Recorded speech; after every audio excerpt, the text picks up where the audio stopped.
Bonsoir et bienvenue pour ce webinaire sur le thème biodéchets, ressources ou déchets. C'est une thématique qu'on avait adressée en partie la dernière fois lorsque Anne, chez État Sauvage, avait aussi animé un webinaire sur le thème du recyclage, passant en revue les mythes et les réalités. Et comme le thème des déchets avait soulevé pas mal de questions, on s'est dit qu'on allait proposer une deuxième conférence axée spécifiquement sur les biodéchets. L'objectif, c'est de faire comprendre ce que c'est, quel est le contexte réglementaire autour de la thématique des biodéchets, comment ça va nous impacter à échelle individuelle, et si vous voulez passer à l'action dès aujourd'hui, solutions à disposition. Alors, je me permets, il y a des personnes qui ont réactivé leur micro, et je vais les... Je me permets juste, donnez-moi une seconde. Hop. Je reviens dans... Voilà, et en plus, on a une personne dans salle d'attente. C'est parfait. Et donc, je vous disais, si on veut agir à échelle individuelle, effectivement, qu'est-ce qu'il est possible de faire depuis chez nous? Et d'ailleurs, on vous fait participer dès le début, comme ça vous ne vous endormez pas, avec un petit quiz, et vous pouvez répondre dans l'espace de discussion par oui ou par non. On a une première question. Ah, alors, est-ce qu'on peut revenir sur État Sauvage juste après? Et comme ça, on lance le quiz et puis je reprends sur État Sauvage. On commence par un petit quiz. Selon vous, suis-je un biodéchet, huile de restauration ou alimentaire, les déchets de bac à graisse? Je vous laisse répondre dans l'espace de discussion. Oui ou non, est-ce que pour vous, cela constitue un biodéchet? Oui, non, oui, non. Ah tiens, c'est très partagé. De l'ordre du 50-50. Le oui l'emporte. Ouais, je crois qu'on a un oui de plus. Oui. Oui, oui, oui. Ok. Suis-je un biodéchet? Très bien. Très bien. On a plus de oui. On a plus de oui que de non. On en a une deuxième à vous soumettre. Selon vous, suis-je un biodéchet? Il s'agit des déchets de graisse et d'abattoir. Alors, je vous laisse répondre à nouveau. Oui, non. Oui. Ah, on a plus un petit... non. Ah là là, c'est très, très, très partagé. On va vous donner la réponse tout de suite. Je voulais juste dire un mot, effectivement, sur l'association État Sauvage qui héberge ce webinaire ce soir. Les États Sauvages est une association de loi 1901 fondée en juillet 2019 par Cédric et Julie. Donc, on fête demain nos 2 ans, notre deuxième bougie. Et l'association est portée par une mission qui est d'encourager et de renforcer les liens positifs que l'humanité entretient avec la nature. Et nos actions reposent sur 3 piliers. La préservation de la biodiversité et de ses milieux naturels sauvages à travers des actions de sensibilisation du public et notamment des ateliers qu'on a déjà organisés. La sensibilisation et l'éducation à l'écologie, le partage de connaissances et de savoir-faire respectueux de l'environnement. Et les séries de webinaires qu'on anime depuis octobre dernier s'inscrivent notamment dans ce cadre-là de pédagogie et de diffusion de connaissances. Et enfin, la mise en place d'actions pour favoriser la biodiversité, les services rendus par les écosystèmes, la gestion raisonnée des ressources, etc. Et on vient de fêter une belle victoire cette semaine avec l'acquisition d'une parcelle de 5 hectares qu'on va rendre à la nature avec l'objectif d'en faire un îlot de sénescence. Donc l'équipe a eu un beau sujet à fêter cette semaine. Qu'est-ce qu'il en est de notre quiz, Ornella? Je vous laisse pour la présentation avec Ornella. Peut-être je te laisse te présenter. Oui, alors en 2 mots, merci d'être aussi nombreux. Bienvenue à tous. Donc moi, je suis Ornella, bénévole chez État Sauvage depuis le début. Et j'adresse notamment ce sujet des biodéchets dans le cadre de mon travail, de ma reconversion professionnelle. Et donc, pour bien commencer, vous avez été nombreux à dire oui aux 2 catégories qu'on vous a présentées. Et bien, la réponse est non. Donc, vous avez été nombreux à vous tromper, mais c'était un petit peu voulu. On vous a piégé Parce qu'aujourd'hui, on a énormément de catégories de déchets d'un point de vue réglementaire, et notamment de déchets organiques et biodégradables. Et ces biodéchets dont on va vous parler ce soir, c'est une catégorie de déchets biodégradables, de déchets organiques qui est très spécifique. Et c'est important que vous arriviez à bien repartir d'ici en comprenant de quoi on parle, parce qu'il va y avoir une réglementation, enfin une activité réglementaire très forte qui va arriver ces prochaines années et qui va concerner vraiment les biodéchets. Donc, je vous ai remis la définition réglementaire du Code de l'environnement. Bon, on a tous travaillé aujourd'hui, on ne va pas se lire la réglementation tout de suite. Donc, pour faire simple, les biodéchets, c'est quoi? C'est les déchets de cuisine et alimentaires des ménages, de la restauration collective, commerciale, de la grande distribution, également les déchets des industries agroalimentaires, mais donc ça ne prend pas les déchets d'abattoir. C'est également les déchets verts de jardin, donc à la fois des ménages, à la fois des parcs urbains, des jardins urbains. Et c'est aussi les textiles sanitaires, papier et carton des ménages. Ce n'est pas non biodéchets, donc ce n'est pas des résidus des effluents agricoles, ce n'est pas les bouts de stations d'épuration, donc tout ce qui part quand on tire la chasse de nos WC, la chasse d'eau. Ce n'est pas les graisses et les déchets d'abattoir, ce n'est pas les papiers et cartons d'activité économique, et donc vous l'avez compris, ce n'est pas les huiles usagées de la restauration ou les bacs à graisse. Alors pourquoi seule la réglementation le sait, mais en tout cas, voilà ce qu'est un biodéchet. Concrètement, dans nos poubelles, dans notre poubelle grise, notre poubelle d'ordures ménagères, ça représente quoi? Eh bien, c'est environ 30%. Donc, un tiers de notre poubelle d'ordures ménagères, ça représente 83 kilos par an et par habitant. Dans ces 83 kilos, on a quand même 20 kilos de gaspillage alimentaire, donc de nourriture qu'on jette alors qu'on n'a plus à consommer. Donc, ça, c'est les choses sur lesquelles on va devoir tous s'améliorer. Et le reste, c'est vraiment du biodéchet, donc dans nos poubelles. Qu'est-ce qu'on en fait actuellement? Pas grand-chose de très intéressant d'un point de vue environnemental. Soit on les brûle avec les ordures ménagères qui n'ont pas été triées, recyclées.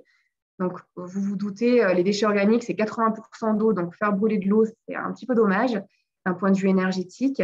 Ou on met ces biodéchets en décharge, donc pareil avec les déchets qui n'ont pas pu être incinérés. Troisième possibilité qui se développe de plus en plus dès aujourd'hui, c'est le compostage. Donc, il y a déjà à peu près 3 à 4 Français sur 10 d'après les études. Donc, ça paraît énorme, mais bon, en tout cas, c'est ce que disent les études qui compostent déjà chez eux ou en compostage partagé, en compostage de quartier. Alors, je vous parlais réglementation. On a fait un peu de spoiler sur les réseaux ces derniers jours autour de la réglementation. Pourquoi est-ce que c'est important? Parce que ça va tous nous concerner, et notamment 2 réglementations principales arrivent sur la gestion des biodéchets pour les ménages. La première étant le tri à la source des biodéchets. Donc ça, c'est une réglementation qui va se généraliser pour tous, y compris les ménages, au 1er janvier 2024. Elle est déjà effective pour les producteurs de biodéchets de plus de 10 tonnes par an, et ce seuil va descendre à 5 tonnes au 1er janvier 2023. Donc peut-être que dans vos activités professionnels, vous êtes déjà concernés par le tri à la source. Il y a aussi des collectivités qui l'ont déjà mis en place, qui sont très, très en avance. Alors, c'est loin d'être la règle. La plupart sont très, très en retard. Parce que 2024, à l'échelle d'une collectivité, c'est demain. Notamment, s'il y a des Grenoblois parmi nous, donc à part moi, Grenoble a déjà mis en place le tri à la source des biodéchets. Donc, qu'est-ce que ça va changer pour nous, pour tous ceux qui ne sont pas déjà collectés? Eh bien, concrètement, la collectivité va être obligée de nous mettre à disposition une solution pour collecter séparément de nos ordures ménagères les biodéchets. Donc, ça pourrait être, par exemple, la mise à disposition d'un bioseau ou de points d'apport volontaires. Donc, c'est par exemple ce que vous pouvez déjà avoir pour déposer votre verre ou vos cartons. Donc, ce sera le même principe, une sorte de grosse poubelle partagée où on jettera nos biodéchets. Et les collectivités, d'ailleurs, certaines le font, beaucoup même le font déjà, pourra aussi financer, voire donner des composteurs ou des lombricomposteurs domestiques là où ça s'y prête. Bien sûr, il faut quand même avoir un jardin. Donc concrètement, on va devoir comprendre et mettre en place un nouveau geste de tri de nos déchets. Donc on avait le carton, on avait le verre, on avait le plastique et demain, on aura aussi les biodéchets. Et pourquoi c'est important de bien acquérir ce nouveau geste de tri? Alors déjà, c'est important d'un point de vue environnemental parce que du coup, ces biodéchets seront valorisés d'une façon beaucoup plus intéressante, on va en parler, mais aussi parce que si vous ne le faites pas, il y a une deuxième réglementation qui est en train de se déployer tout doucement, c'est la tarification incitative. Donc là, qu'est-ce que c'est? C'est une révision du mode de financement de la gestion des déchets. Donc, en gros, qu'est-ce que ça veut dire? Demain, tous les usagers vont avoir une partie de leur facture de gestion de leurs déchets. Donc, c'est quelque chose qu'on paye déjà tous, soit au travers de notre taxe d'habitation, soit via une facture que nous envoie la collectivité. Eh bien, demain, une partie de cette facture sera vraiment imputée sur notre production réelle de déchets. Donc, concrètement, qu'est-ce que ça va changer? Plus je produis de déchets, donc là, c'est des ordures ménagères, plus je produis d'ordures ménagères, plus ma poubelle grise est lourde et plus je vais payer. D'où l'importance de sortir de cette poubelle tout ce qui est recyclable et valorisable, donc y compris les biodéchets. Alors, qu'est-ce qu'on en fait? On les sort de la poubelle, vous allez me dire qu'est-ce qu'on en fait? Donc, on va vous présenter des solutions alors, par tonnage croissant, c'est-à-dire qu'on va déjà regarder tout ce qui peut être fait au sein même d'un foyer, de sa maison ou de son appartement. Ensuite, on verra ce qui peut être fait par les collectivités pour des quartiers, des arrondissements. Et on terminera par des solutions beaucoup plus grosses qui traitent de l'ordre de dizaines de milliers de tonnes de biodéchets par an. Donc là, qui sont plutôt des solutions territoriales qui sont mises en place pour des grosses collectivités urbaines.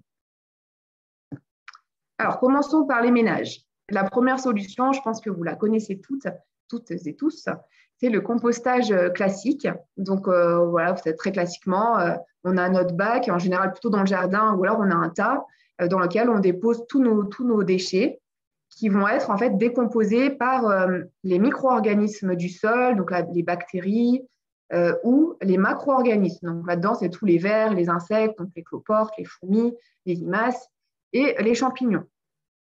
C'est un procédé qui est assez long. On estime qu'il faut de 12 à 18 mois en moyenne, donc sur un compost comme ça en bac, pour arriver à un compost qui est mature. Les avantages, c'est que c'est facile à installer dans un jardin. Voilà, si vous avez des grands jardins ou même des petits jardins, moi j'en ai un dans mon petit jardinet, on peut l'installer facilement. On peut aussi faire un tas, mais alors là on risque d'avoir un peu plus d'odeur. Ça demande peu de manipulation, donc on dépose les déchets en respectant un équilibre, on va en parler. Et puis, il faut retourner à peu près tous les 15 jours pour aérer un petit peu son tas. Donc, ce n'est pas une grosse manipulation. C'est peu coûteux dans le sens où aujourd'hui, beaucoup de collectivités financent tout ou partie des composteurs. Souvent, il reste à notre charge 10-15 euros. Donc là-dessus, n'hésitez pas à vous rapprocher de votre mairie notamment. Souvent, ils ont vraiment des composteurs à disposition dans les villes ou les villages où ça a du sens. Et ça permet de traiter un grand nombre de déchets. On peut mettre nos déchets de cuisine, nos déchets alimentaires. On peut aussi mettre du papier, du carton, des sopalins, le marc-café. Donc vraiment, on peut mettre beaucoup de choses. L'inconvénient là-dedans, vous me voyez peut-être venir, c'est qu'on peut mettre beaucoup de choses, mais attention, il faut équilibrer. Il y a une notion dans le compost qui est de respecter un équilibre déchets secs, déchets humides et aussi déchets carbonés, déchets azotés qui est à respecter. Sinon, on va avoir un compost qui est déséquilibré, qui sera du coup pas terrible à épandre dans notre jardin. Également, ça ne permet pas de traiter tous les déchets. Vous en avez sûrement entendu parler, on ne peut pas mettre dedans, enfin, on déconseille fortement de mettre de la viande, du poisson, parce que ça risque d'attirer des rats et des nuisibles. Ou on évite aussi le fromage, on les agrume à très petite quantité. Voilà, donc il y a certains déchets qu'il vaut mieux éviter. Les nuisibles, j'en ai parlé. Et comme je vous le disais, si on arrive avec un compost déséquilibré, il peut être au final nocif pour le sol. Notamment, s'il est trop azoté, il peut brûler les cultures quand vous allez les pendre. Si au contraire, il est trop carboné, il peut entraîner ce qu'on appelle une fin d'azote. C'est-à-dire que pour dégrader le carbone, les micro-organismes ont besoin d'azote, donc ils vont aller chercher tout ce qu'il y a dans le sol et du coup, ils vont priver les plantes de l'azote qui vont manquer d'azote. Et du coup, devenir jaune et devenir flétri. Et forcément, comme vous en doutez, ce n'est pas forcément une solution pour un balcon ou pour une terrasse. Ce n'est pas ce qu'on choisira en premier. La deuxième solution, donc, du coup, qui est beaucoup plus adaptée aux appartements, c'est le lombricompostage. Donc, cette fois, le lombricompostage, on a une décomposition de la matière organique par des vers de terre, avec une double production du compost qui est de très, très bonne qualité et ce qu'on appelle du lombrité. Donc, c'est un jus qui est produit par les vers lorsqu'ils décomposent la matière et qui est très riche en oligo-éléments. Il faut juste le diluer, un volume de lombrité pour 9 volumes d'eau, et vous pouvez le mettre sur vos plantes. Ça va vraiment les nourrir et leur apporter un petit coup de fouet. Le principe est simple, vous le voyez ici sur le schéma. Au début, on a un bac où on met nos déchets, et à chaque fois que le bac est rempli, on en met un nouveau. Les vers de terre migrent vers le haut et vont au final décomposer toute la matière. Et quand le dernier bac en haut sera plein, ça veut dire que le premier bac du bas est mûr. Et c'est très rapide, du coup, on en a pour 3 à 6 mois en moyenne pour avoir un compost mature. Donc, c'est idéal pour les appartements parce que ce n'est pas très gros. Je pense N'hésitez pas, ceux qui en ont déjà et qui ont de témoigner aussi tout à l'heure, ce sera très intéressant d'avoir vos retours. C'est un processus donc, qui est beaucoup plus rapide que le compostage classique. On a une double production organique, comme je vous le disais, parce que là, cette fois, on a du compost, mais on a aussi du... Mon micro était désactivé. On n'a aucune odeur si c'est bien équilibré. Donc là, on peut le mettre dans la cuisine. Normalement, ça ne sent rien. Ça demande aussi peu de manipulation, puisqu'il faut juste rajouter des bacs quand c'est plein. Et c'est aussi peu coûteux. Et ça peut notamment être aussi financé par les collectivités. Les inconvénients, c'est que c'est un écosystème qui est fragile. Là, on travaille vraiment avec du vivant. Les vers de terre, ils sont OK pour bosser pour nous, mais pas dans n'importe quelle condition. Donc, déjà, le lombricomposteur, il faut le garder à l'intérieur, toujours entre 15 à 25 degrés. Jamais en dessous de 0 et jamais au-dessus de 35, sinon, cette fois, on est sûr qu'on va perdre les vers. Il faut un taux d'humidité qui soit stable, ni trop humide, ni pas assez. Il ne faut pas de lumière, parce que les vers de terre, pas de lumière directe, pas obligé de le mettre dans votre cave, mais en tout cas, pas de lumière directe. Donc, voilà, ça peut être un petit peu délicat à lancer. Il ne faut pas hésiter à se rapprocher d'associations ou à suivre des petits tutos sur YouTube ou autre. Et voilà, se faire accompagner si on a un petit peu des doutes pour démarrer. Après, c'est un coup à prendre et c'est très facile à gérer. L'équilibre des apports aussi est primordial. Donc, on peut pas... C'est comme pour le compost. Si on met de l'humide, il faut mettre du sec, il faut mettre un peu de carton. Donc, il y a un équilibre à trouver et puis des bons réflexes à adopter. Et de la même façon, ça ne permet pas de traiter tous les déchets. Les lombrics sont les premiers véganes de France. Je ne sais pas si vous le saviez, mais donc ne leur donnez pas de viande, de poisson ou de fromage. Ils ne vont pas du tout apprécier. Donc voilà, il y a quelques déchets aussi qui ne pourront pas être traités par cette solution-là. La dernière méthode dont on voulait vous parler ce soir pour les ménages, c'est le bokashi. Alors là, je ne sais pas si vous connaissez. C'est beaucoup moins connu, c'est moins développé en France. Ça allait beaucoup dans les pays scandinaves, aussi chez nos voisins belges, pas trop en France. Donc là, la méthode, j'ai un trait jaune qui est apparu sur je ne sais pas comment vous avez fait, mais sur ma slide. Donc là, la méthode est très simple. Donc vous voyez, vous avez ce petit seau en plastique ici. Pour démarrer, il faut mettre une couche de micro-organismes. Donc c'est le sachet que vous voyez ici. C'est du son de blé. Dedans, c'est enrichi en micro-organismes qui vont fermenter les déchets. Donc on met une couche de micro-organismes, on met les déchets, on remet une couche de micro-organismes. Alors quand je dis une couche, c'est on saupoudre une cuillère, hein, c'est pas énorme. Et on tasse bien. Alors, le tassage, c'est la clé de réussite du bokashi. Il faut tasser pour créer ce qu'on appelle un milieu anaérobie, c'est-à-dire sans oxygène, où les micro-organismes vont pouvoir fermenter la matière. Ce qui est très intéressant, c'est qu'on obtient alors à la fois un résidu, on va dire, de fermentation, je vais en parler après, et aussi du jus de bokashi. Donc là, c'est un fertilisant qui est ultra puissant pour les plantes, qu'il faut diluer à 1%. Donc, il faut beaucoup le diluer. Et ce qui est intéressant, c'est que si vous n'avez pas de plantes ou vous n'avez pas forcément besoin de les nourrir, d'accroître leur croissance, c'est hyper efficace pour les canalisations. C'est un déboucheur naturel, il n'y a rien de mieux. Le processus est très rapide, c'est-à-dire qu'une fois que vous avez rempli votre bokashi, que vous avez tassé, qu'il est vraiment plein à ras-bord, vous mettez une dernière couche, vous le fermez, et là, il faut le laisser fermenter 2 semaines. Quand vous allez reprendre, vous allez l'ouvrir, les déchets n'auront pas tellement changé d'aspect. Visuellement, vous n'allez pas avoir de grandes différences, vous allez encore les reconnaître, mais en fait, ils auront été prédigérés. Donc, tous leurs nutriments auront été mis à disposition. C'est un peu, nous, le principe de la digestion dans l'estomac. Et donc là, vous pouvez soit en faire ce qu'on appelle une fabrique à terre. Donc, les pays scandinaves font beaucoup ça. Dans leur cave, ils ont des gros bacs de terre et on peut produire du terreau. On met 1/3 de déchets fermentés, 2/3 de terre, même de la terre usagée. Et là, on crée un super support de culture. Ça prend 2 à 3 mois. Soit, si vous avez un jardin, vous pouvez directement mettre dans votre jardin. Donc, il faut creuser à 30 cm, mettre les déchets, recouvrir, attendre 2 semaines. Et là, vous pouvez planter. Et je vous invite à aller voir les résultats sur Internet. C'est assez bluffant. Ça pousse hyper vite derrière. C'est vraiment très, très, très, très riche pour les sols. Les avantages, c'est que c'est tout petit. Vous avez en général 2 seaux. Comme ça, quand le premier est plein, vous pouvez attaquer le deuxième. Et vous voyez, c'est très, très petit. C'est rapide et c'est simple. On peut tout mettre dedans. C'est le seul procédé de valorisation, on va dire, au sein d'un ménage qui peut tout traiter. Vous pouvez mettre la viande, le poisson, le fromage, il n'y a aucun problème. Il n'y a pas d'odeur. Et ça produit aussi du jus et cette espèce de mix de déchets fermentés. Les inconvénients, c'est que si vous tassez mal, mais là, j'ai tellement insisté que ça ne peut pas arriver, il risque d'y avoir un développement de moisissures vertes ou bleues. Alors, s'il y a des moisissures blanches, c'est normal, tout va bien. Verte ou bleu, c'est pas bon. Ça veut dire qu'en fait, il y a des mauvaises moisissures, des mauvaises bactéries qui ont réussi à prendre le dessus sur les micro-organismes. Tout ça, c'est une question de compétition. Si vous tassez bien et que c'est bien anaérobie, les micro-organismes vont prendre le dessus sur tous les autres agents pathogènes et vont vraiment se développer, il n'y en aura pas. Si vous tassez mal, il va y avoir de l'oxygène et là, on aura des mauvaises moisissures. Donc là, il faut tout jeter. Donc, c'est un peu dommage. Il faut se réapprovisionner en micro-organismes. Le petit sachet, là, vous fait 6 mois et ça coûte 15-20 euros. Donc, et vous pouvez même trouver moins cher. Ce n'est pas excessif non plus.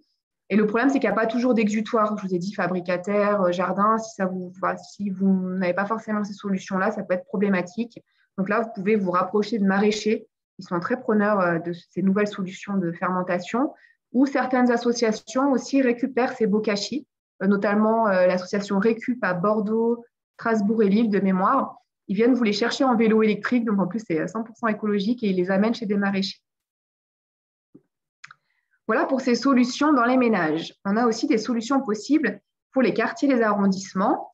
Alors, je vais distinguer deux solutions. L'apport volontaire, donc là, c'est vous qui allez vraiment emmener vos déchets et où ça dans un composteur collectif ou partagé, c'est la même chose.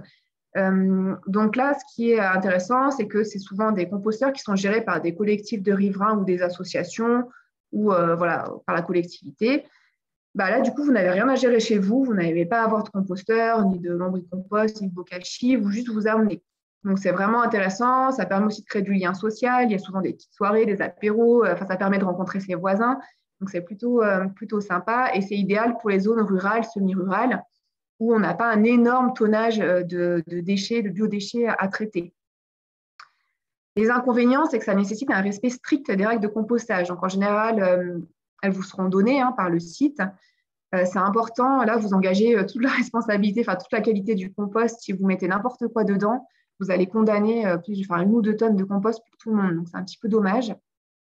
Le point également qui peut être parfois problématique, c'est qu'en dessous de 52 tonnes, donc c'est le cas de la plupart des composteurs partagés, il n'est pas obligatoire d'avoir de maître composteur.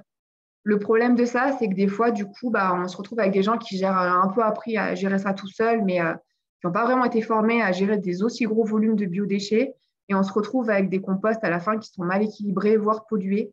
Donc, on ne pourra rien en faire. Ça ne permet pas de traiter un grand tonnage de biodéchets. Tout à l'heure, je vous disais, on produit à peu près 86 kilos par an. Un composteur comme ça permet de traiter 1 ou 2 tonnes. Donc, c'est vraiment très peu. Pour une ville de 20 000 habitants, par exemple, il faudrait en avoir plusieurs centaines. Donc, on ne va pas recouvrir toute la ville de composteurs. Donc, c'est bien pour des solutions de quartier, c'est bien pour des villages ou pour des petites villes. Voilà, pour les grosses métropoles, ça ne suffira pas. Ça sera une des solutions, mais ça ne suffira pas. Et également, on n'a pas toujours d'exutoire pour le compost qui est produit dans les zones urbanisées. Le compost, normalement, sur les terres, on les pend normalement en moyenne tous les 2 ans. Donc, si on se met à produire des tonnes et des tonnes de compost au sein des métropoles, on ne va pas savoir quoi en faire. La deuxième solution qui se développe, donc là, on est dans la R&D ensemble ce soir, on est dans l'innovation, c'est le compostage micro-industriel. Donc là, c'est cette espèce de cuve que je vous ai mis juste en photo. Qu'est-ce que c'est? C'est ce qu'on appelle un composteur électromécanique. Donc là, ça permet de traiter au max environ 100 tonnes par an. Dedans, on a une vis sans fin qui tourne et qui retourne en permanence le compost. Et l'avantage de ça, c'est que déjà, ça permet d'assurer une bonne montée en température du compost qui va permettre d'éliminer tous les agents pathogènes. Et on va avoir un compost jeune en 15 jours. En sortie de cuve, en 15 jours, on ne voit plus les aliments, ça a été bien digéré. Et après, il faut le faire maturer en baie de maturation pendant 6 à 8 semaines. Donc, vous voyez que par rapport aux 12 à 18 mois que je vous annonçais, là, on a gagné un temps fou. Donc, c'est plutôt très intéressant. Pareil, on a les mêmes avantages que le compostage partagé, sauf que cette fois-ci, ce n'est pas vous qui allez emmener en règle générale vos déchets à ce type d'installation, on va devoir vous les collecter. Donc là, il va falloir avoir des bioseaux ou des points d'apport volontaires. Ça va changer un petit peu le mode d'apport dans ce composteur. Ça permet d'avoir rapidement un compost qui est normé. Donc normé, ça veut juste dire qu'il respecte les critères un petit peu d'innocuité et de toxicité. Donc il pourra être répandu sur des parcelles, même en maraîchage bio sans problème. Il n'aura pas d'agents pathogènes. Après, on retrouve un peu le même problème. 100 tonnes par an, ça fait à peu près la production de 20 000 habitants. Donc ça va permettre de couvrir un certain nombre de collectivités ou de quartiers. Mais voilà, une ville comme Paris ou comme Lyon ne vont pas faire le choix uniquement de ces solutions-là, quoi. Sachant que l'emprise au sol, c'est à peu près 70 mètres carrés pour traiter 100 tonnes entre cette cuve-là et les baies de maturation. Donc voilà, on ne peut pas mettre partout ce type de solution dans les grandes villes. Ce qui est coûteux pour les collectivités, c'est que ça coûte très cher ce genre de solution. Et en plus, il faut réaliser la collecte par bioso, par point d'apport volontaire. Donc c'est assez coûteux. Et puis, ça demande une certaine organisation qu'elles n'ont pas toutes, enfin, la majorité n'ont pas d'ailleurs aujourd'hui. En prise au sol, je vous en ai parlé, et on a le même problème d'exutoire pour compost produit. On ne peut pas faire que du compost dans les villes, sinon on ne saura pas quoi en faire. Donc, on en arrive au dernier type de solution, celles qui permettent de traiter des dizaines des dizaines de milliers de tonnes, pardon, je n'avais plus de batterie, des dizaines de milliers de tonnes de déchets. Donc, la première, c'est le compostage, mais à l'échelle industrielle. Donc, cette fois-ci, c'est vraiment sur des plateformes qui permettent de traiter 10, 20 000 tonnes de biodéchets. Donc là, c'est pareil, on a collecté vos biodéchets par bioso, par point d'apport. Et vous, si vous voulez, derrière, vous perdez un petit peu la vue de ce que ça en est fait. Donc, ça peut arriver sur ce type de plateforme où on aura des gros andins, donc c'est-à-dire des gros tas en ligne de compost. Et la deuxième solution, c'est la méthanisation. Donc, la méthanisation, qu'est-ce que c'est? C'est un mode de valorisation des déchets où on a, vous voyez, ces petites cubes là, on dirait un peu des yourtes. En fait, c'est des digesteurs qui reproduisent un peu les conditions de digestion qu'on a dans l'estomac d'une vache. Donc, c'est pas d'oxygène et on a des bactéries qui dégradent en fait la matière en produisant du biométhane. Donc, c'est du gaz vert en fait qui permet du coup de remplacer le gaz fossile et un fertilisant organique qui va pouvoir nourrir les cultures en zone agricole. Donc, ce qui est intéressant aussi avec la méthanisation en complément du compostage, c'est que le compost, ça permet plutôt d'amender les sols, c'est-à-dire de nourrir les sols et de les structurer, alors que la méthanisation, ça produit du gaz vert. Donc, pour l'autonomie énergétique des territoires, c'est assez intéressant, puisqu'en général, les collectivités remplacent leur flotte de véhicules publics, les bus, les bennes à ordures qui roulaient avant au diesel, ils les remplacent par des véhicules au bio-GNV, comme ça que ça s'appelle, le biogaz, le bio-GNV, qui du coup n'émet aucune particule et est beaucoup moins polluant dans les villes. Donc, ça permet de dépolluer un peu l'air des villes. Et puis, on a ce digesta qui est un fertilisant organique qui va surtout nourrir les cultures cette fois. Donc, il va permettre d'accélérer leur croissance. Donc, voilà. Voilà les différents modes de valorisation des biodéchets. Ce qu'il faut retenir, c'est que tout ça, c'est complémentaire. C'est comme dans les énergies, dans les ENR, on ne va pas avoir une solution unique. Souvent, ça va être la mise en commun en fait, de plusieurs solutions, des solutions domestiques quand on en a envie, quand on le peut, quand on a un jardin ou quand on, voilà, c'est gérable chez nous. Sinon, on a des solutions un peu plus collectives, partagées, mais qui ne traitent pas encore des énormes volumes. Donc ça, c'est super pour les petits villages ou les petites villes. Et enfin, pour les grosses métropoles, on va avoir ces solutions-là, voilà, à petite échelle aussi pour sensibiliser les gens. Mais derrière, il faudra qu'on ait des sites capables de traiter plutôt des gros tonnages. Donc là, on pourra combiner compostage industriel et méthanisation. C'est le choix que font la majorité des grosses métropoles aujourd'hui. Elles font un mix de tout ça. Voilà. Alors, qu'est-ce que vous pouvez faire dès à présent, maintenant que je vous ai dit tout ça? Alors, si vous vous rappelez le début de ma présentation, le but aujourd'hui, c'est en priorité de réduire le contenu de notre poubelle. Au sens large, pour les déchets, il faut réduire le contenu de notre poubelle parce qu'on jette trop. On a une urgence environnementale à changer notre mode de consommation. Donc, il faut, alors, il y a l'aspect financier, hein, comme ça, vous payerez moins, j'ai envie de vous dire, mais j'espère que ce ne sera pas la seule solution, enfin, le seul point pour vous qui sera intéressant. Il faut vraiment qu'on revoie un peu nos comportements d'achat et de consommation. Alors, plusieurs possibilités. J'achète en vrac, ça permet de n'avoir aucun emballage du coup. Et je lutte contre le gaspillage alimentaire, comme je vous l'ai dit, 20 kilos par an par habitant, enfin, moi la première, hein, tout le monde. Enfin, c'est plus possible, quoi. Dans le contexte dans lequel on vit, c'est absolument plus possible. Je trie, je recycle. Donc là-dessus, on vous avait fait un premier topo lors du webinaire animé par Anne. Donc, je ne vais pas trop y revenir, mais bon, je trie les cartons, le verre, le plastique. Aujourd'hui, évidemment, les filières sont loin d'être ultra efficaces, hein. On ne peut pas recycler tous les plastiques et on ne peut pas le faire indéfiniment pour ceux qui le sont. C'est pour ça que l'étape 1, ça doit être vraiment la priorité pour tous. Et également, on peut donner, dont on n'a pas besoin, les vêtements, ce qui est encore en bon état ou qu'on s'est cassé. On peut aussi donner à des ressourceries, des recycleries qui vont soit réparer, soit utiliser un petit peu les composants pour en faire d'autres choses. Donc, ne pas hésiter à se rapprocher aussi des associations qu'on a dans nos villes. Ça, en ce moment, c'est vraiment, il y a un vrai vivier autour de la thématique des déchets. Donc, il y a vraiment de quoi faire au niveau associatif.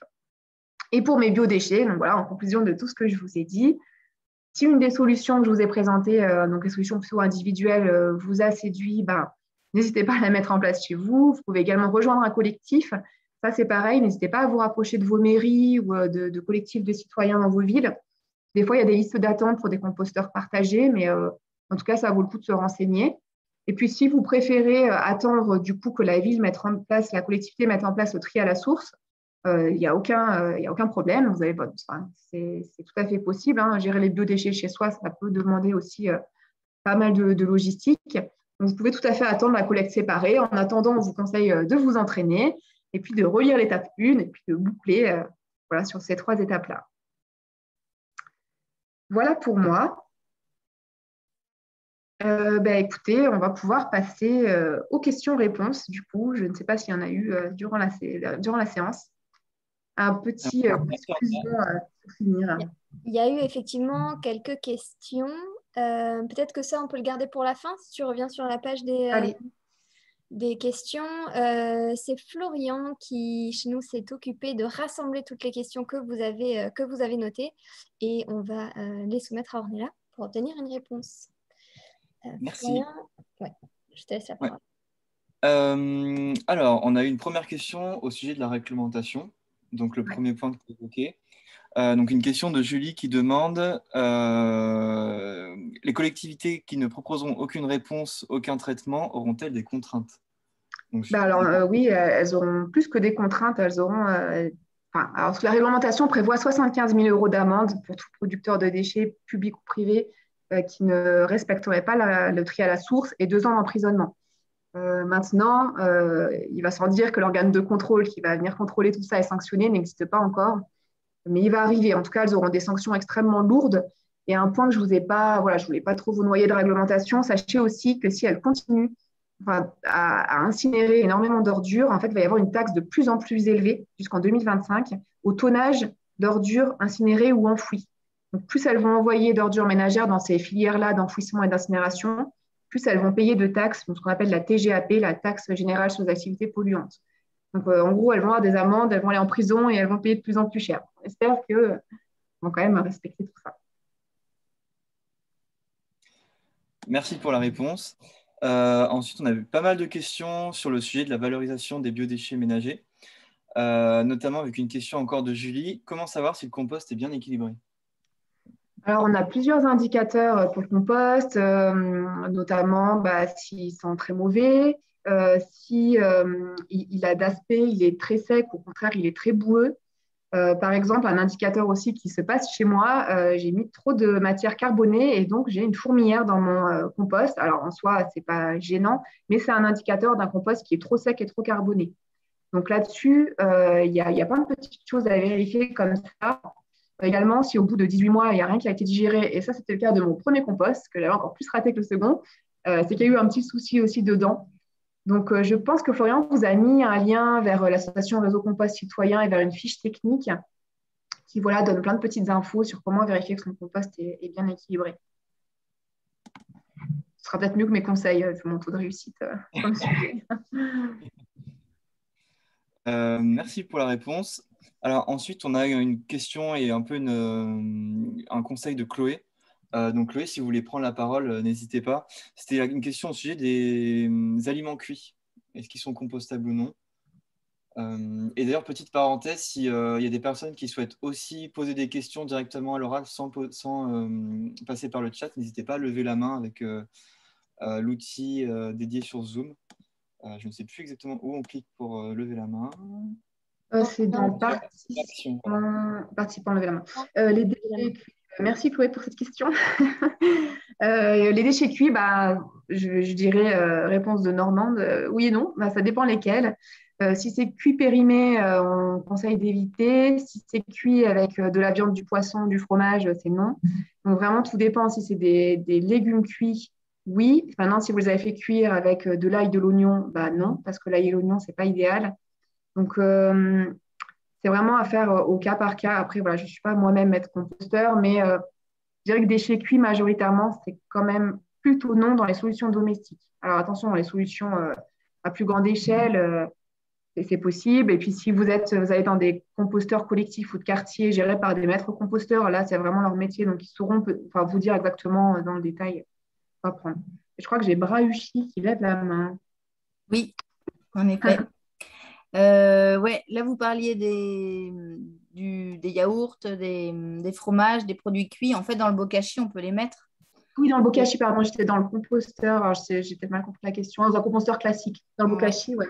Ouais, C'est totalement. c'est vrai que ça, c'est un peu compliqué si on veut mettre ça en place, par exemple, une collecte de biodéchets, si on veut utiliser juste un bokashi ou des bioseaux. C'est vrai, au niveau de la com, c'est vraiment pas évident. C'est votre cas, peut-être? Enfin, vous travaillez, vous avez peut-être un témoignage à nous.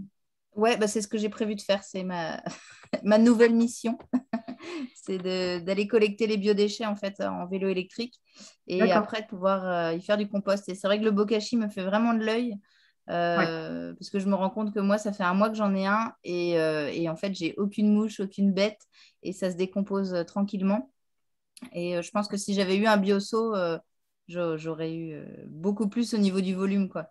C'est vrai qu'il faut Ouais. bien écraser, comme tu disais, mais les enfants adorent le faire, donc c'est cool. Ouais, et puis le problème du bioseau, c'est que du coup, il faut le collecter minimum 2 fois par semaine. Ouais. Sinon, ça va très vite puer, ça peut attirer des asticots. Alors que le bokashi, bah, comme vous dites, effectivement, c'est vrai que c'est vraiment idéal. Mais ça demande effectivement pas mal d'éducation, sensibilisation au démarrage, quoi. Ouais, ouais, ouais. Et j'en profite parce que j'avais posé une question dans le chat. Je demandais par rapport au festival, tout ce qui est la restauration lors d'événements, de festivals, est-ce qu'il y a des choses qui vont être mises en place ou pas du tout? Ouais, alors ils vont être concernés, même les gros festivals. Typiquement, bah, moi en ce moment, j'intervenais sur la préparation des JO 2024 dans les endroits, les stands ou les salons, etc. Ils seront obligés, bah, 2024 en plus, ils réfléchissent déjà à comment faire. Et dans les festivals, effectivement, ce sera aussi obligatoire. Alors, ça l'est même déjà pour les très gros qui produisent plus de 5 tonnes, et ça peut aller vite sur un festival. Mais en tout cas, oui, ce sera obligatoire. Partout où il y aura du biodéchet, ce sera obligatoire. Et effectivement, les festivals, ce sera un petit challenge à relever aussi. Mais il y a de plus en plus, enfin, j'ai l'impression quand même que cette question des déchets est vraiment en train de se développer dans les festivals, d'avoir des festivals de plus en plus responsables. On a vu arriver aussi les éco-clubs. Donc, peut-être au contraire, ce sera une bonne façon aussi de sensibiliser les gens à ce moment-là. Et est-ce qu'ils prévoient des bokashi géants justement pour ce genre d'événement ou on reste aux 16 litres Bah, les beaux cachets, alors après, peut-être, voilà, vous nous direz si vous développez ce concept, mais c'est vrai que dans les collectivités, je n'ai pas d'exemple, à part cette association Récup qui l'a fait avec Lille, Strasbourg et je ne sais plus quelle dernière ville, mais ce n'est pas une solution qui est vraiment imaginée en ce moment. Là, donc, peut-être c'est dommage, hein, c'est mal connu en France, méconnu même. Mais ça pourrait être une solution pour les festivals, c'est vrai. Ça fait écho à une question d'une autre participante qui demandait pourquoi est-ce que le bokashi n'est pas plus développé en France, puisqu'apparemment, c'est visiblement super pratique. Bah, c'est méconnu, tout simplement. Ça vient du Japon. C'est très connu dans les pays scandinaves, mais qui ont une forte culture du recyclage et de la collecte de leurs déchets. Ils sont beaucoup plus en avance que nous. Nous, on est à la traîne, hein, clairement. En Belgique, c'est aussi très développé. C'est une question peut-être de culture ou de… Voilà, enfin, ça va arriver, hein, parce qu'effectivement, bah, comme disait l'intervenante précédente, ça permet de gérer tous les déchets. Donc, vraiment, la viande, le poisson, donc, c'est ce qui traitera le plus de déchets dans les ménages et de façon presque la plus facile, j'ai envie de dire. Donc, ça va arriver. Voilà, il faut expérimenter, il faut en parler. Il n'y a pas de raison. Ok. Ensuite, on avait une question de Chloé qui demandait à quoi on faisait référence quand on parlait de compost pollué, notamment au sujet des valorisations des biodéchets dans les points de collecte de quartier. Ouais, alors compost pollué, je faisais référence à plusieurs choses. Déjà, une mauvaise montée en température, donc un mauvais procédé d'hygiénisation, pardon. Ça arrive, hein, fréquemment là, dans les composts de quartier, donc du coup, ils sont pollués d'agents pathogènes. Je pensais également au déséquilibre dont je vous parlais, trop de carbone ou trop d'azote, ou je pensais également à tout ce qui est plastique, pas carton, pardon, plastique et polluants métaux. Euh, j'ai un exemple en tête d'une collectivité dans le 93 où effectivement il l'avait mis en place et ça a été une catastrophe. Déjà, il y a eu des rats partout, ça sentait très mauvais. Et puis les gens, malheureusement, prenaient un peu ça pour une poubelle. Donc ça demande beaucoup d'éducation, sensibilisation et certainement que dans des villes qui sont déjà sensibilisées et en plus, pour peu que ce soit encadré par un maître composteur, il n'y aura pas de problème. C'est juste un risque voilà, qui peut arriver dans ce type d'installation qu'on ne retrouve pas forcément dans d'autres. Ok. Ensuite, une autre question. Dans les métropoles avec des collectes de biodéchets, y a-t-il une étape de contrôle avant la mise en composteur industriel? Alors oui, alors déjà, il faut savoir que le contrôle visuel des déchets, c'est une obligation réglementaire. Donc, un collecteur est obligé déjà de regarder à peu près ce qu'il collecte, voilà, pour pas que ce soit trop pollué. Et dans les composteurs industriels, alors, on a des grosses machines qui font du surtri, qui également vont déconditionner parce que parfois, voilà, quand on récupère des déchets de la grande distribution, c'est encore emballé. Donc, ils vont déconditionner, qui vont enlever les sacs, par exemple, les sacs. Les fameux sacs OK Compost qui sont assez discutés en ce moment, où certaines installations les enlèvent, donc ils pressent tout et puis ils déconditionnent. Donc oui, dans ces grosses plateformes-là, il y a des grosses machines qui font ça. C'est plus compliqué dans les petits, du coup, dans les petits sites où ça doit être fait à la main, par exemple. Voilà, mais oui, dans les plateformes, oui, y compris pour les méthaniseurs d'ailleurs. D'accord. Donc toujours au sujet de la valorisation des biodéchets, est-ce une solution donc au sujet de la vente des composts aux administrés, est-ce une solution qui fonctionne et permet d'avoir un exutoire suffisant dans les zones urbaines? Du coup, voilà, la réponse se passe dans la question. C'est vrai que dans les zones urbaines, il y a quand même peu de gens qui ont des jardins. Donc, c'est suffisant hein, pour un ménage. Si on a un jardin, c'est suffisant d'avoir un composteur dans son jardin. Dans les zones urbaines, c'est clairement pas une solution. Et d'ailleurs, même l'ADEME le dit, hein, ça ne sera pas une solution du tout. Il faut penser ce qu'on appelle la massification, quoi. On va avoir des dizaines de milliers de biodéchets. On va devoir en faire quelque chose. Et il n'y aura pas assez de place pour mettre des composteurs, des petits composteurs comme ça partout. Donc, voilà, c'est non. Ensuite, Chloé, vous aviez une remarque notamment au sujet de la manière dont on peut transformer et revoir ces modes de préparation, notamment pour les épluchures, etc. Donc les fans de carottes et ainsi de suite. Si vous voulez prendre la parole pour peut-être apporter votre témoignage. Oui, je peux. Ça sera plus simple. Bonsoir. Oui, pour essayer aussi de réduire ces biodéchets, on peut essayer de revoir ces modes de préparation, la manière dont on réalise ces recettes, essayer de recycler au maximum des épluchures. Il y a de plus en plus de recettes comme ça sur la toile qu'on va voir apparaître ou dans des magazines un peu spécialisés, des cakes aux fans, des choses comme ça, des soupes aux fans, des pestos de fans qui sont hyper sympas. Donc, ça permet de réduire aussi le volume des biodéchets à traiter derrière. Et puis après, il y a aussi la question, comme le soulignait Ornella, hein, de la réduction du gaspillage alimentaire où c'est pas parce qu'on a des restes, on peut les garder encore quelques jours puis les réaccommoder de différentes manières. Donc ça permet là aussi de réduire le volume.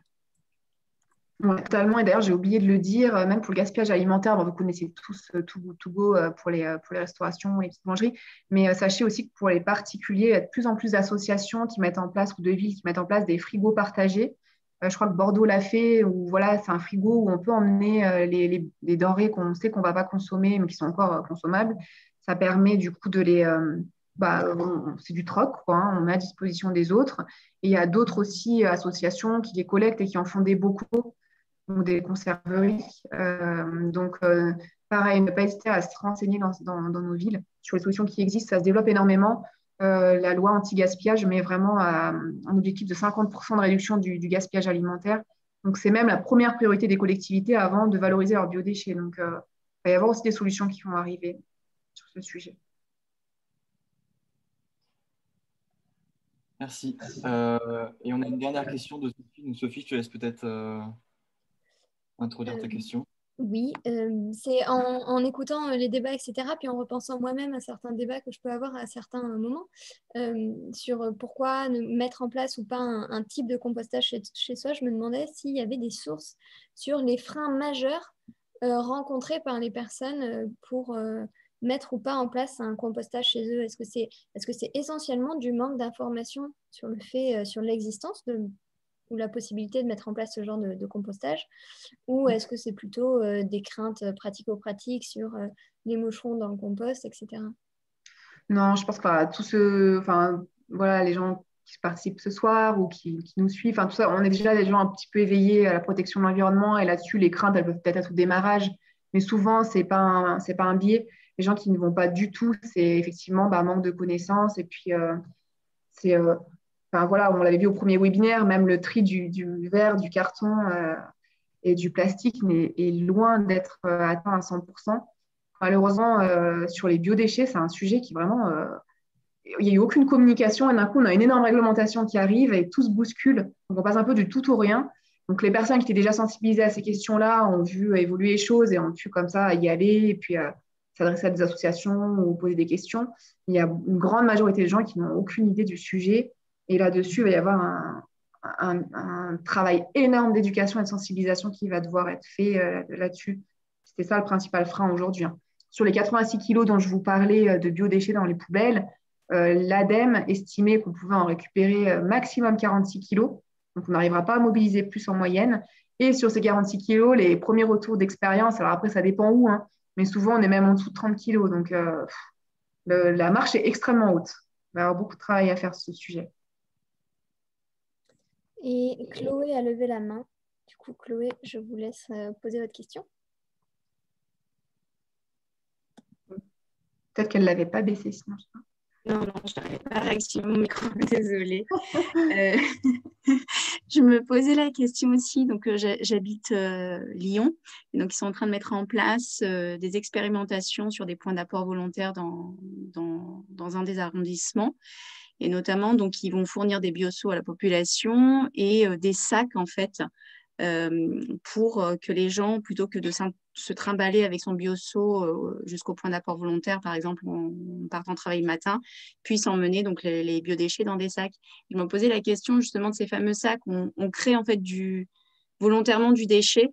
Et ça, est-ce que, voilà, quels sont les débats par rapport à ça est-ce que ces sujets sont abordés et comment on peut faire autrement aussi pour mobiliser les gens sur le tri et la collecte sans forcément avoir à côté des choses qui vont à l'encontre un peu de ce qu'on cherche à réduire, à savoir la production de déchets.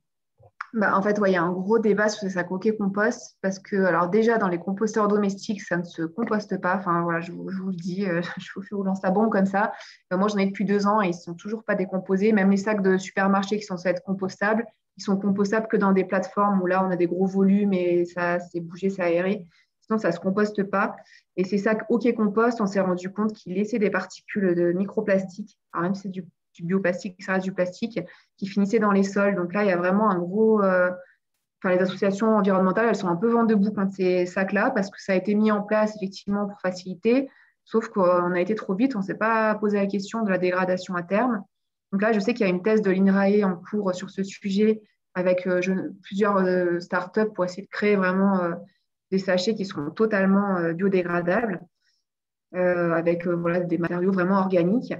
Mais je suis tout à fait d'accord, on crée du déchet en voulant en collecter d'autres là, actuellement. Donc, la problématique du bioseau, comme je le disais, c'est que s'il n'est pas ajouré, ça va fermenter et se décomposer très vite à l'intérieur. Donc, si on est collecté que tous les 2 à 3 jours, ça va sentir mauvais, ça va se dégrader très vite. Donc, les sacs, ça permet de limiter un peu ça et limiter les odeurs.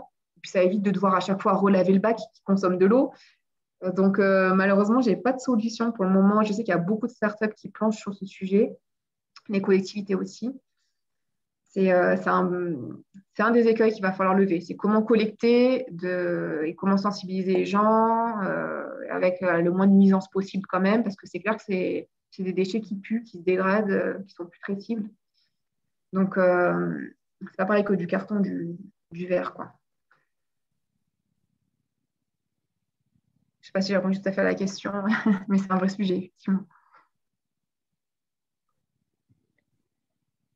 Chloé dit que oui, merci. Julie demande aussi sur cette question des sacs, si elle en a qui se sont décomposés, mais peut-être qu'ils ne sont pas tous dans les mêmes matériaux. Est-ce que tu sais s'il y a des différences qui ont été observées entre les sacs faits à partir de fécule de maïs, etc.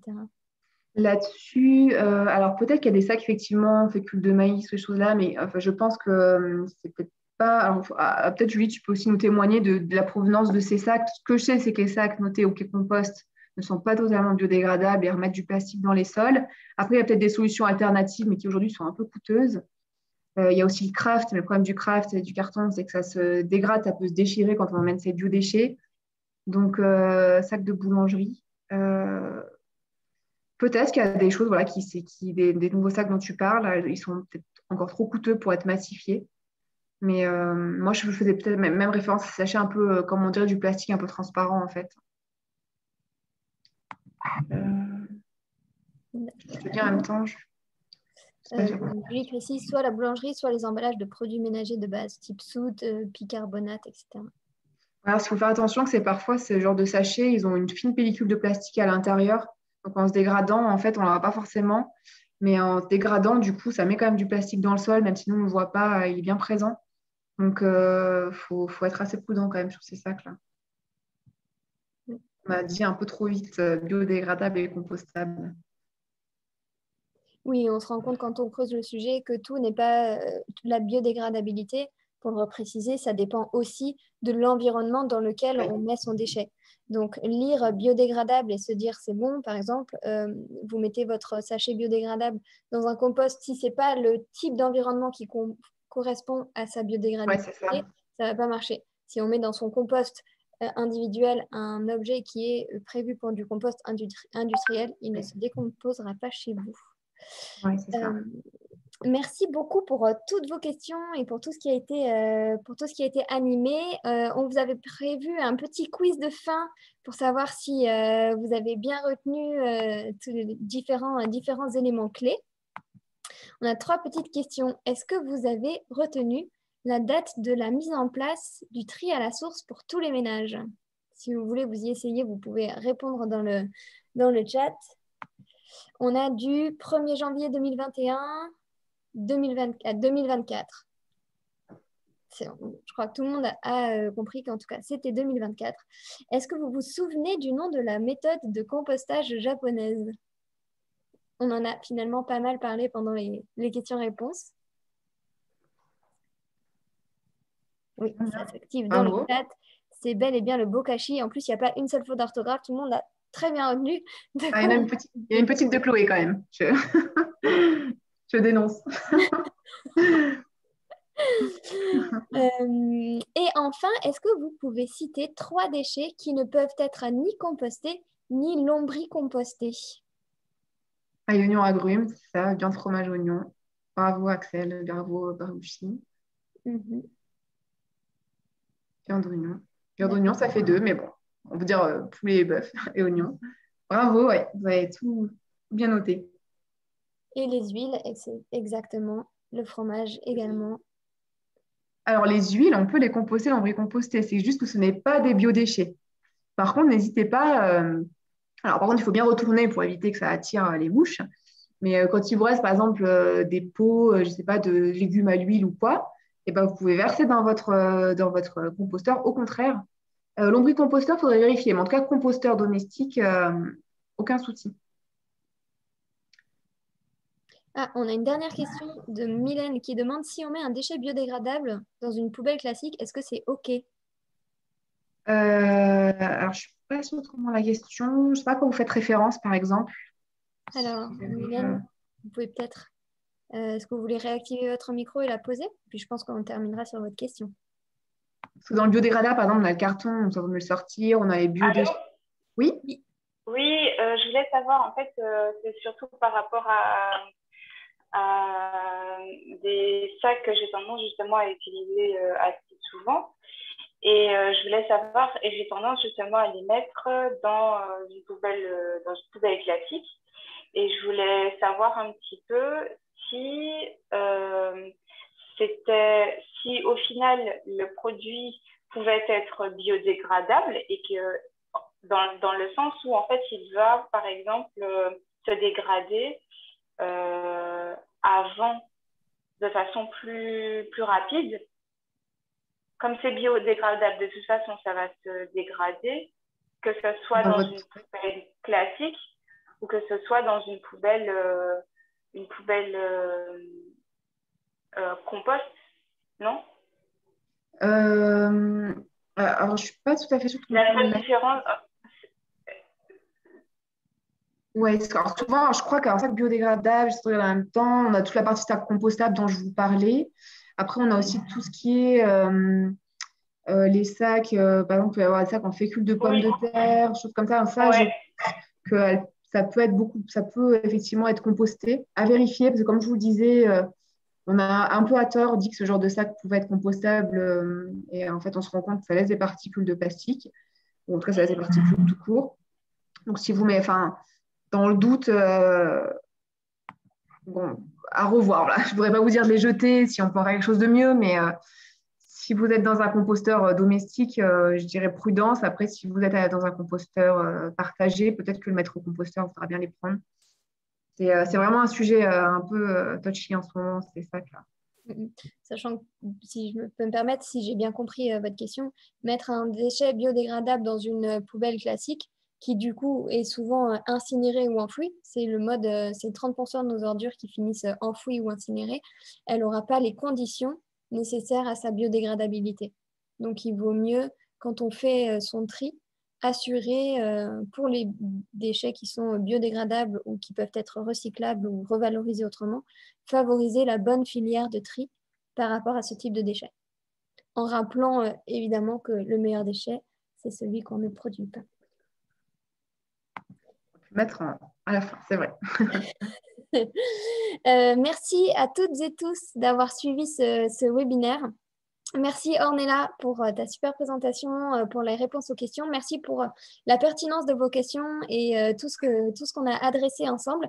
On espère que vous avez appris des choses. On espère que vous ressortez un petit peu plus armés aussi pour être capable de à la fois mettre la main à la pâte.